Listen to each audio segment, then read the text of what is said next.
O caso Jeffrey Epstein ganha novos e assustadores capítulos, com a divulgação dos nomes presentes na lista dos frequentadores da ilha particular do bilionário. Este é o Visão Libertária, sua fonte de informações descentralizadas e distribuídas.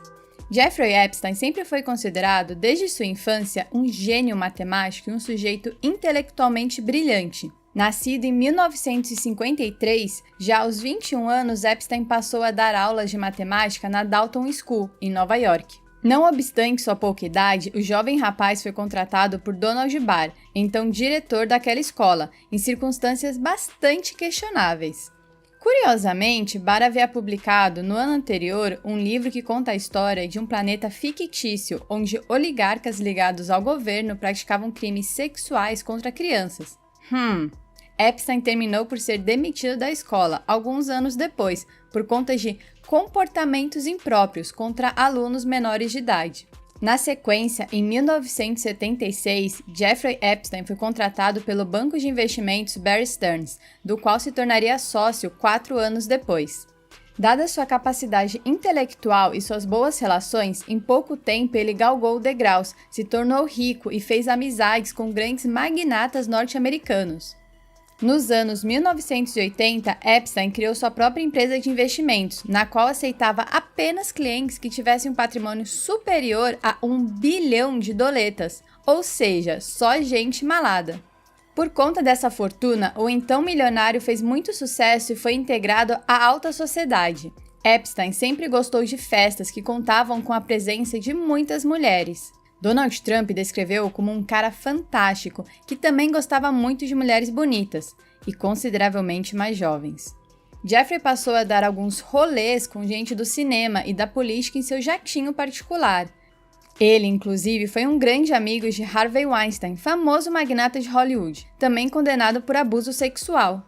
Conta-se que ambos frequentavam juntos ambientes pouco castos. Vez ou outra aparecia alguma notícia um pouco estranha envolvendo o investidor. Contudo, a casa de Epstein só começou a cair de verdade em 2005, quando ele foi formalmente acusado de cometer abuso contra uma menina de 14 anos. Na sequência, outros casos se acumularam, mais de 30 ao todo.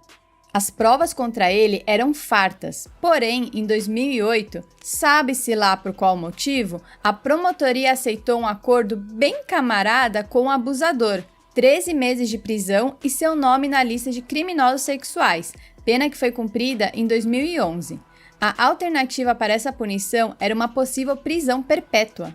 Porém, em 2019, o tempo realmente fechou para Jeffrey Epstein.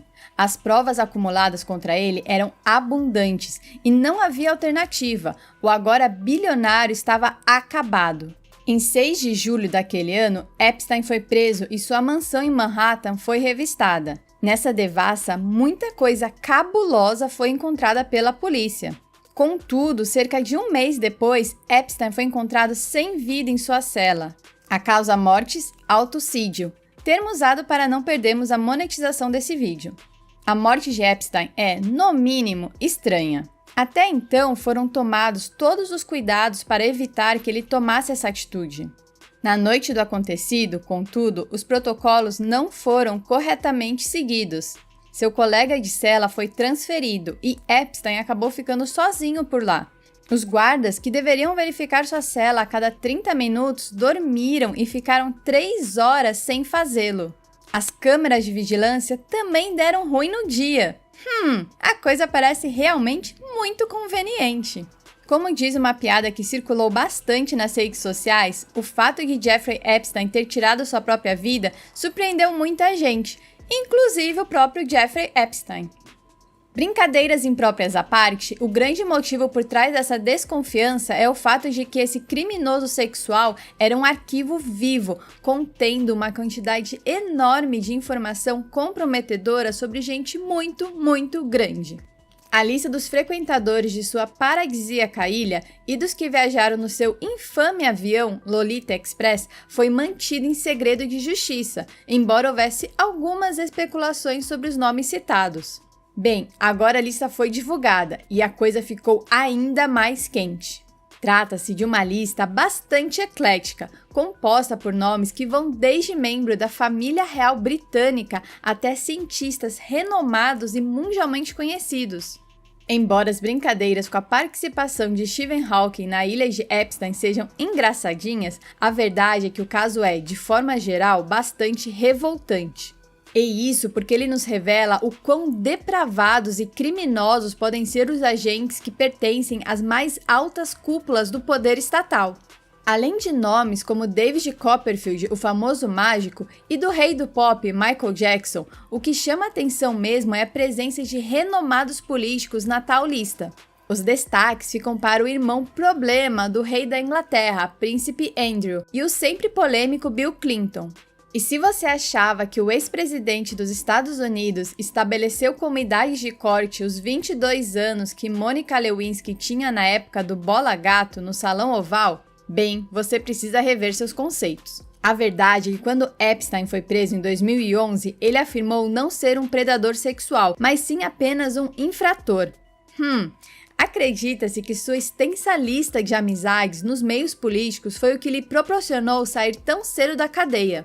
Porém, após a sua morte mais do que estranha, tratada oficialmente como autoquíria, para evitar o termo que o YouTube não gosta, a coisa começou a ficar bastante questionável. Afinal de contas, será que Jeffrey Epstein conseguiu se safar de uma condenação para a vida toda por conta da benevolência de seus amigos poderosos, ou foi porque ele chantageou esses seus amigos? Olhando a longa lista dos frequentadores de sua Ilha dos Abusos, é difícil afirmar que tratar sua morte como queima de arquivos seja uma mera teoria da conspiração. Há, aí, pelo menos algum indício de crime premeditado.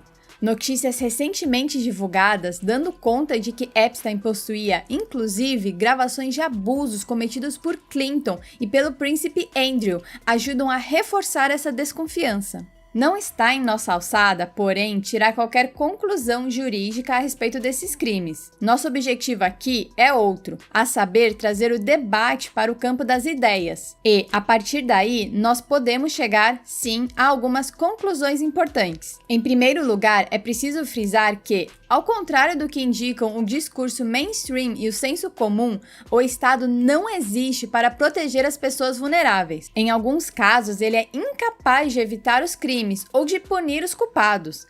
E, em outros casos, ele é realmente o promotor dessas ações criminosas. Não raras vezes, membros do alto escalão são, eles próprios, abusadores, criminosos da pior estirpe. Porém, a máquina estatal se encarrega de protegê-los contra qualquer punição justa que poderia ser aplicada. E isso é ainda mais verdadeiro em se tratando de criminosos que mantêm boas relações com gente poderosa. Para esses, a blindagem estatal é ainda mais eficiente. Pense, por exemplo, que Jeffrey Epstein esteve às voltas com crimes sexuais desde os anos 1970, ou seja, foram necessários mais de 40 anos para que ele fosse efetivamente punido, às custas de muito sofrimento por parte de suas inúmeras vítimas. E isso porque Epstein é apenas a ponta do iceberg. Tem muita gente graúda que ou compactou com seus crimes ou que também os cometeu.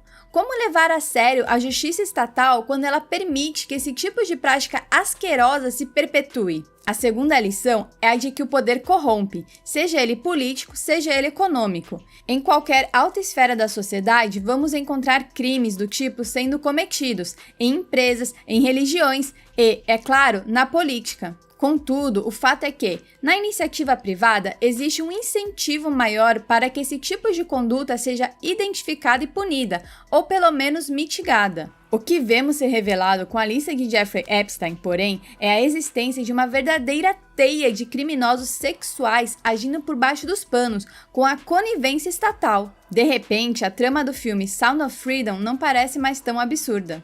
Ainda há muito a ser esclarecido no caso Epstein, e, principalmente, no seu desfecho, que é bastante questionável, diga-se de passagem. O que já não nos deixa mais dúvidas, porém, é a tendência que o Estado possui de passar a mão na cabeça de seus pupilos. Quanto mais próximo das altas esferas do poder está um indivíduo, maior é a chance de que ele possa praticar os crimes mais asquerosos por um longo período de tempo, sem ser punido por isso. A presença de membros da realeza britânica e de ex-presidentes dos Estados Unidos na lista de Epstein não deveria nos surpreender. Afinal de contas, não existe nada mais criminoso e indecente do que a terrível máfia estatal. Obrigada por sua audiência. Este artigo foi escrito por Quintessência, revisado por Donda e narrado por mim, Catarina. Escreva artigos você também. Acesse visãolibertaria.com. Se você gostou do vídeo, compartilhe em suas redes sociais. Caso deseje ser avisado de outros vídeos, inscreva-se no canal e depois clique no botão da campainha. Até a próxima!